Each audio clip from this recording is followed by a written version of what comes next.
Welcome into Dave Campbell's Texas Football Instant Recaps of the UIL State Championships in Arlington at AT&T Stadium. I'm Max Thompson. That's Matt Stepp. He's a Texas high school football insider for Dave Campbell's Texas Football. And we just watched Carthage cement a championship year in the 4A Division I State Championship. 49-21 over Kennedale, a dominant performance, and I don't think we expected anything less. No, I mean, we thought going in, Kennedale's defense maybe get a stop, they can get that offense going, might see a game, but Carthage came out, really took a 21-0 lead and never looked back. And I thought the key, obviously Carthage, they were able to throw the ball at will and open things up, but I thought the key was Carthage's defense.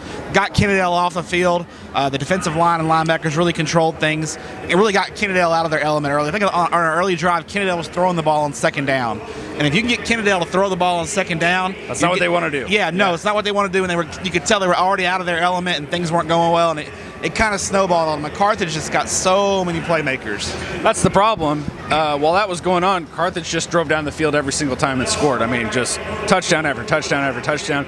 They weren't as sharp offensively last week in the semifinal victory over Waco La Vega, and I think that stood out. I'm sure they talked about it all week. Hey, we got to be a lot better, and they certainly were. Yeah, Kennedale's game plan coming in, they wanted to slow Keontae Ingram down, and they decided to man up on the outside and take their chances with Gunnar Capps beating him. Capps struggled last week, had a bad game. He did not struggle today. Nope. He was on the money, made some really perfect throws, and then even when he wasn't perfect, his receivers are running wide open, and with that many weapons. And then Kennedale kind of backed out of it a little bit, and then Ingram started to go off. Yeah. So it's kind of pick your poison deal, and Carthage executed flawlessly. Snowball is the right word. I mean, it just seemed like especially once it got to 28-7, there just did not seem to be a way back into this for Kennedale. And before we talk about all the plaudits for Carthage, before we talk about their place in history, let's talk about Kennedale really quickly, because I know Coach Barrett is near and dear to your heart. He is. You guys go way back. We showed a picture of him driving the bus in this morning. You tweeted it out. Just how special a year is this for them, and what does this mean to this community to get this far? No doubt. I mean, Coach Barrett was my freshman geography teacher at Everman High School. We go way back. Really happy for him. He's never gotten a chance to coach in a state title game. Been in the semifinals 3 or 4 times. So I know he was really fired up to be in this position. And it's a record-setting season for Kennedale. And obviously they're disappointed now, but they're going to look back on this season with a lot of fond memories. First team ever in school history to play for a state title. Got to play here at AT&T Stadium twice. So nothing to hang their hats about. They ran into what I would think is one of the few. Carthage just kind of moved into that upper echelon with Katy, Odessa Permian, South Lake Carroll, Salina. Alito is one of those real legacy programs in the state of Texas. All right, let's talk about this Carthage team, because statistically it might be the most dominant team that Carthage has ever had, and they've won 6 state championships in the last 10 years. Yeah, this is probably pound for pound their best team they've ever had. I mean, we thought last year, they were a little surprised they won it last year because we thought they were a year early, and they definitely showed why we thought that this year, because they just mowed through their schedule. Really didn't get challenged. The Gilmer game early in the year, they were down going into the fourth quarter, and they just hit another gear and won it. On the afterburners. Yeah, and just this playoff run. I mean, they just mowed through everybody.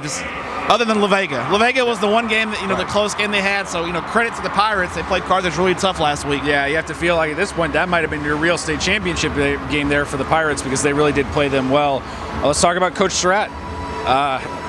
6 for 6. I mean, what else can you say? You got to start. Surratt, because he's a 4A coach, doesn't get talked about sometimes in the same vein as some of the other great coaches in the state of Texas, but he's one of the best. He's one of the best, and it doesn't matter. And everybody asks, is Coach Surratt going to lead Carthage? Why?